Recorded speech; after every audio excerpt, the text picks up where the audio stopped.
A woman tells us a DeKalb County police officer kicked her when she was almost 9 months pregnant. It was scary. I was shocked.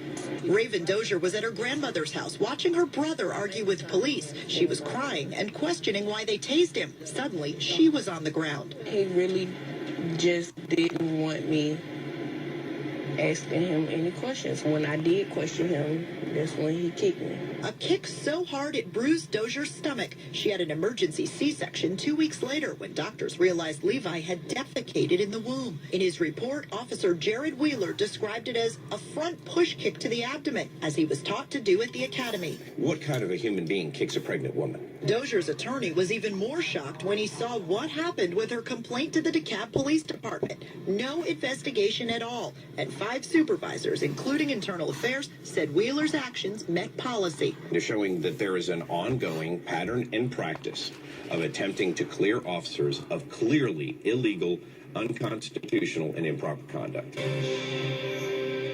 Staying tight-lipped. Good evening and thanks for joining us tonight. I'm Darrell Green. Merle Purvis is off this evening. The daughter of a shoplifting suspect shot by the Memphis police is speaking out tonight. Kelsey Golden first watched the video, which aired on Fox 13, which appears to show an officer using possible excessive force on her father after he was shot. Now, she says that George Golden is partially brain dead. Police say they shot the suspect after he resisted arrest, and they felt that their lives were in danger during that scuffle. This all went down Wednesday at a Walmart parking lot. Fox 13's Botha Imam spoke exclusively with the suspect's daughter. She joins us now in the studio with more. Botha? Darrell, we've obtained a police affidavit which doesn't even mention an officer-involved shooting. Kelsey Golden says her father was shot in the chest and is in critical condition tonight.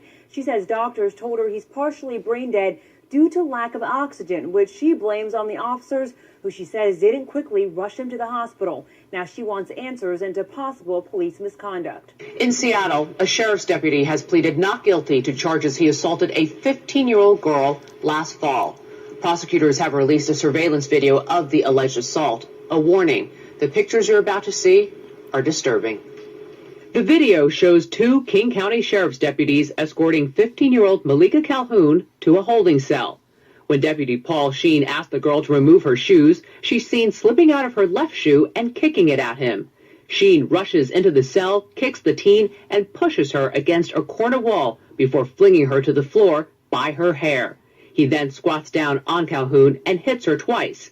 Deputies say the girl was, quote, real lippy. It was horrible. Like, my head hit the wall when he first came in and kicked me, and then my head hit the wall in the back, and then he threw me to the ground, was pulling my hair constantly, and it was just horrible. Were you screaming for him to stop? Yeah, I said, I'm not resisting. And what did he say? He didn't say anything back until after, when I was like, I didn't resist, and he said, well, there was still assaulting an officer.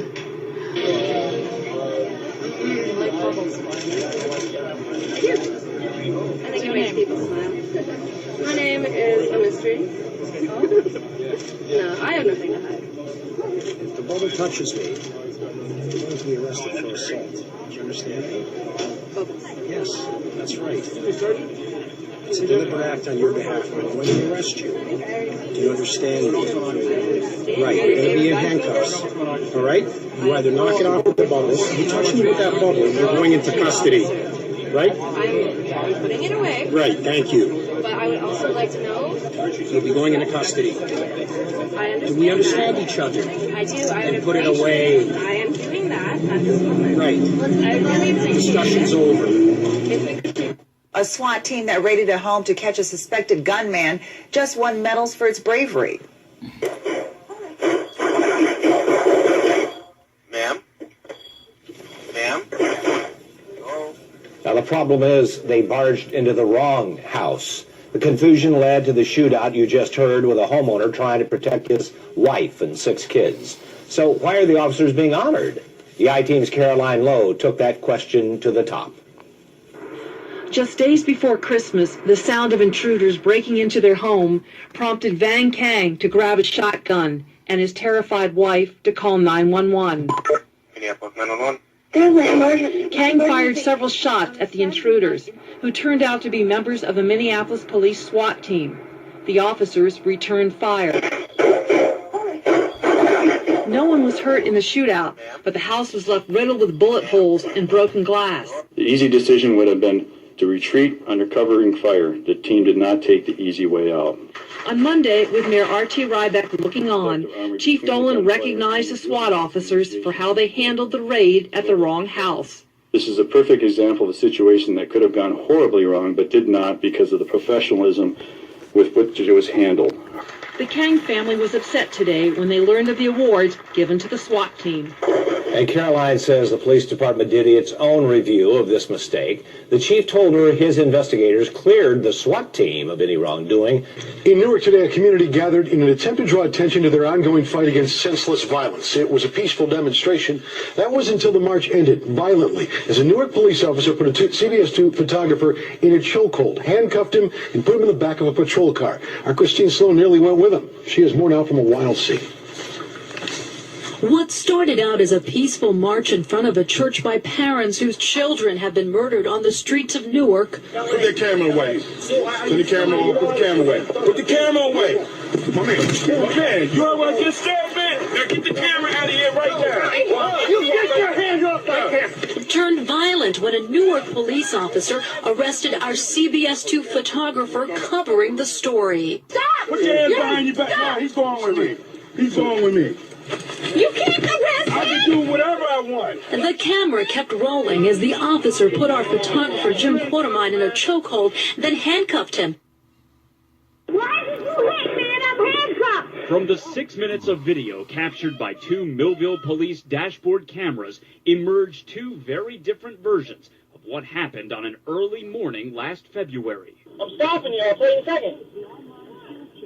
You're on your back on the sidewalk. The just-released video is at the center of a lawsuit in which this woman, Sheila Stevenson, claims she became the victim of excessive force after then Millville police officer Carlo Drogo pulled her over for illegally riding her bicycle on a sidewalk. Take another unit up there, 500 block north second. In the course of trying to handcuff Stevenson, the video shows Drogo as he sprays himself in the face with pepper spray, and she appears to push him.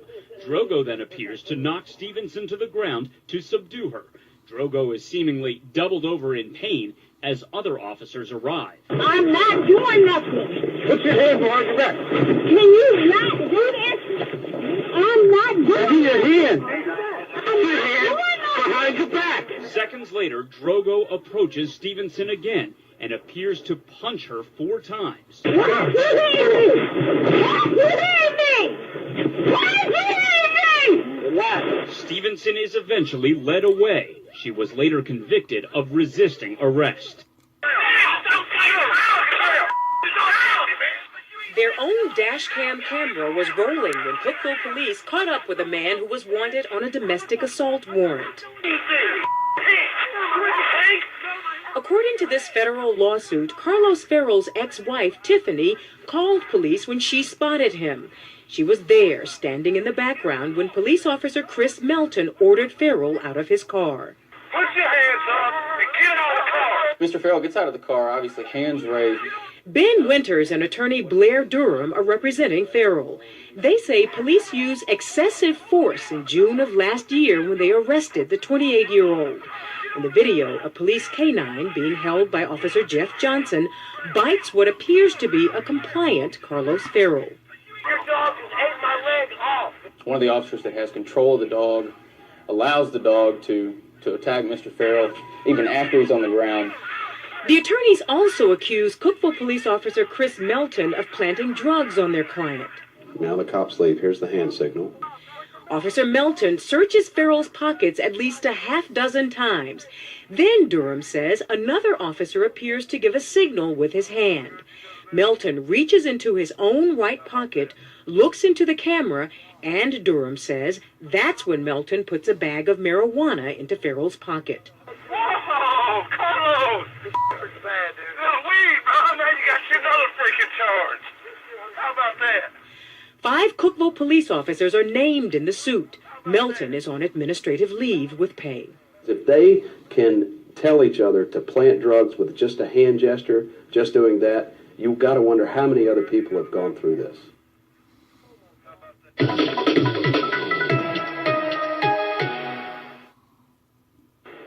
Leave the and get your ID right now. Confrontation at the door with police is caught on tape. And get this, this is all over a warrant for uncut grass. But the woman you see here says officers have the wrong person. Okay, the cops are at the door and they want to see my ID. You are watching video of a woman prepared to answer her door. She knows police are outside and want to know her name. She recorded their encounter. What's your name? Robin? Robin what? Rockman? What's your name? Rockman. Your ID? Show your ID, please. Let me get it. The door open. Excuse me? Leave the door open and get your ID right now. You know, I don't even see a name tag on you. Don't give a shit what you see. Go get your ID. You see that? It says police. The camera keeps rolling as Robin Ruckman heads back inside and police from Turtle Creek, East Pittsburgh, and the Housing Authority follow her. They came here looking for Ruckman's landlord on a warrant for failing to maintain her property. Her home was one of many police hit during a warrant roundup. Now to a 41 Action News exclusive. A Leawood family had their home raided because of where they shopped and what police thought they found in their trash. Lindsay Sibley has been digging into the story for weeks now, and tonight has records that reveal surprising surveillance and a false drug arrest. The Hart family had to sue to see these records, never knowing why this happened to them. Now we know what started as an innocent shopping trip led to officers digging in their trash and finding something they thought was illegal. Just released video reveals what Johnson County Sheriff's deputies saw after raiding this Leawood home last April. They searched every nook and cranny looking for marijuana. When we first met the Harts in March, they had no idea what triggered the traumatic 2.5-hour search that kept the Harts' 13 and 7-year-old children on the couch and Dad on the ground. Face down, hands behind my back, some goon standing over me with an assault rifle. Deputies found nothing except a father-son creation, this hydroponic garden with tomatoes and squash. Trying to tell them they were in the wrong house. We're not drug users, we never have been. We reached out to the Johnson County Sheriff's Office. They declined to comment. The Hart family released a statement reading in part, quote, "We cannot understand how the low level of police work, which included using an unreliable marijuana field test, could have permitted a SWAT-style raid of our home." You can read their entire statement by going to kshb.com. I've been so traumatized I don't sleep at night. Sally Prince is afraid to stay in her Des Moines home. She isn't afraid of burglars breaking in. She's afraid of the police. Ankeny police tell us they knocked first, but the video tells a different story. It shows one officer pounding on the side of the house. Seconds later, officers use a battering ram to force their way in.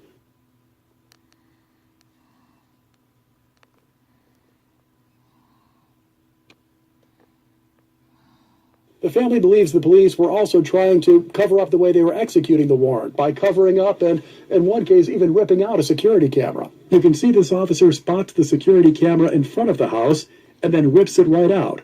Another officer spots this video camera downstairs and covers it up. The family says if the police had knocked, they would have opened the door and allowed the officers to search the home. Now they say they're scared the police may come back. The police are supposed to protect and serve, not make you in fear of them.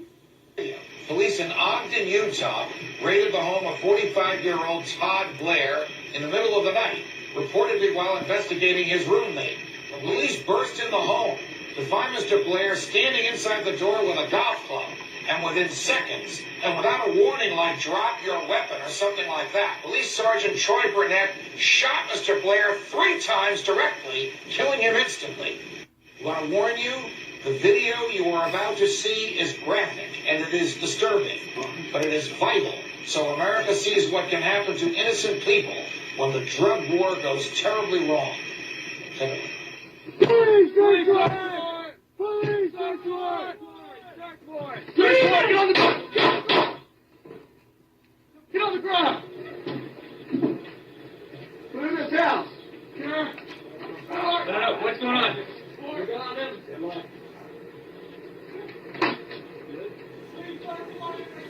Keep going through. Stay with me. I got it. So, question.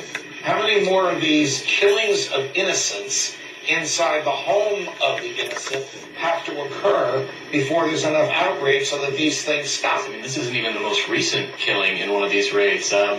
Yuri Stamps, I think he was about 67, 68 years old, was killed in Massachusetts during one of these raids. And he was unarmed. He was completely innocent. They actually were after his son.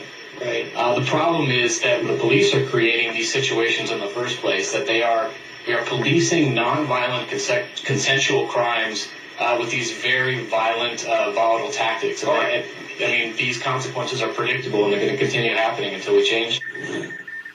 We have a breaking story just posted to the RTR newsfeed regarding, get this, a SWAT team called in by the Department of Education to raid a home and collect a debt. This is what they did to my door. At 6 this morning, a SWAT team surprised Kenneth Wright at his front door. In my underwear. Before I get to the door, I hear him say, hit it. Wright later complained to Stockton's mayor and police, but the city pointed to the U.S. Department of Education. They say you owe a student loan and you gotta pay it.